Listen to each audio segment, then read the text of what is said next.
ప్రతి ఉదయం దేవుని వాగ్దానం అనే కార్యక్రమానికి ప్రేమతో మిమ్మల్ని ఆహ్వానిస్తుంటున్నాను. ఈ ఉదయకాల సమయంలో దేవుడు మన కొరకు ఏర్పాటు చేసినటువంటి వాక్య భాగము అపోస్తలుడైన పౌలు గలతీయులకు రాసినటువంటి పత్రిక 3వ అధ్యాయము 9వ వచనాన్ని ధ్యానించుకుందాం. అపోస్తలుడైన పౌలు గలతీయులకు రాసినటువంటి పత్రిక 3వ అధ్యాయము 9వ వచనాన్ని ధ్యానించుకుందాం. కాబట్టి విశ్వాస సంబంధులై విశ్వాసం గల అబ్రహాముతో కూడా ఆశీర్వదింపబడదురు. క్రీస్తునందు ప్రియమైన దేవుని బిడ్డలారా, ఈ ఉదయకాల సమయంలో పరిశుద్ధాత్మ దేవుడు మనకిస్తున్నటువంటి వాగ్దానము. కాబట్టి విశ్వాస సంబంధులే విశ్వాసము గల అబ్రహాముతో కూడా ఆశీర్వదింపబడదురు. ఈ యొక్క వాగ్దానాన్ని దేవుడు మనకును మన కుటుంబాలకును ఆశీర్వాదకరముగా మార్చునుగాక. ఈ యొక్క మాటల్లోని అంతరార్థాన్ని ఆత్మీయ సత్యాలను మనం గ్రహించినట్లయితే అపోస్తలుడైన పౌలు గలతీలో ఉన్నటువంటి సంఘానికి విశ్వాసులకి ఈ పత్రికను రాస్తూ ఈ యొక్క మాటలను మాట్లాడుతూ ఉంటున్నాడు. ఈ యొక్క గలతీ సంఘము మరి ఏ రీతిగా ఉంటున్నది, ఎలా ఉంటున్నది అనేది మనం గమనించినట్లయితే అబద్ధ బోధ మూలముగా పెడత్రోవ పట్టినటువంటి విశ్వాసులను నిజమైన విశ్వాసానికి ఆచరణకు మళ్లించడానికి పౌలు ఈ పత్రిక రాస్తూ ఉంటున్నాడు.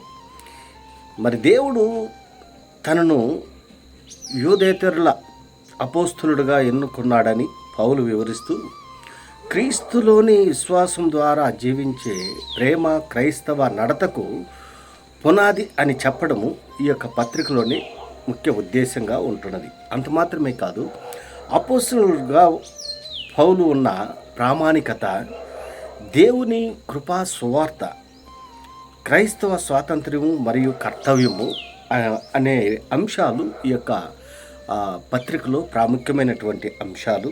మరి ఇక్కడ మనం గమనించినట్లయితే ఈ 3వ అధ్యాయంలో ఎక్కువ విశ్వాసం గురించి ప్రస్తావిస్తూ ఉంటున్నాడు.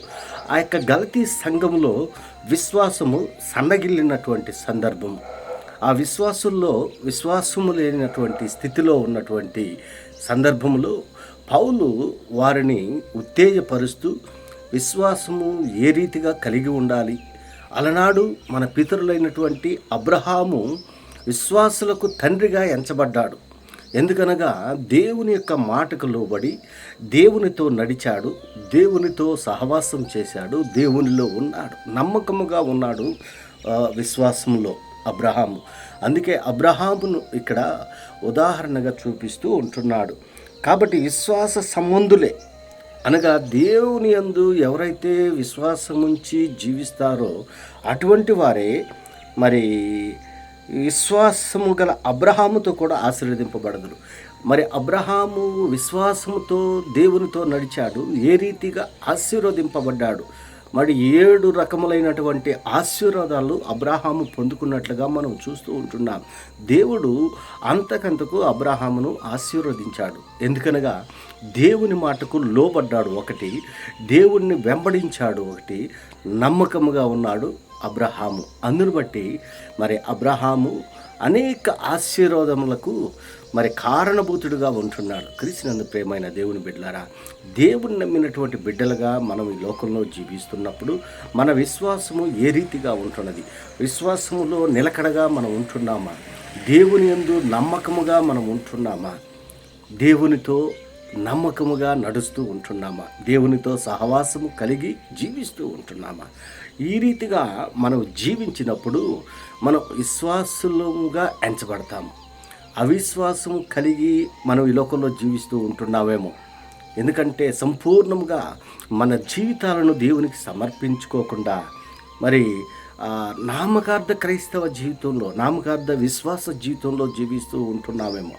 ఒకవేళ అలాంటి స్థితిలో ఉన్నట్లయితే ఈ ఉదయకాల సమయంలో అబ్రహామును ఒక ఉదాహరణగా తీసుకొని అబ్రహాము ఏ రీతిగా విశ్వాసంతో దేవునితో నడిచాడో ఆ రీతిగా మనం నడిచినప్పుడు అబ్రహాము పొందుకున్నటువంటి ఆశీర్వాదాలు నీవు నేను పొందుకోగలమని ఈ కొద్ది మాటల ద్వారా నేను హెచ్చరిక చేస్తుంటున్న దేవుడి యొక్క మాటలను మరెక్కువగా మీకును మీ కుటుంబాలకును ఆశీర్వాదకరముగా మార్చునుగాక. ఆమేన్.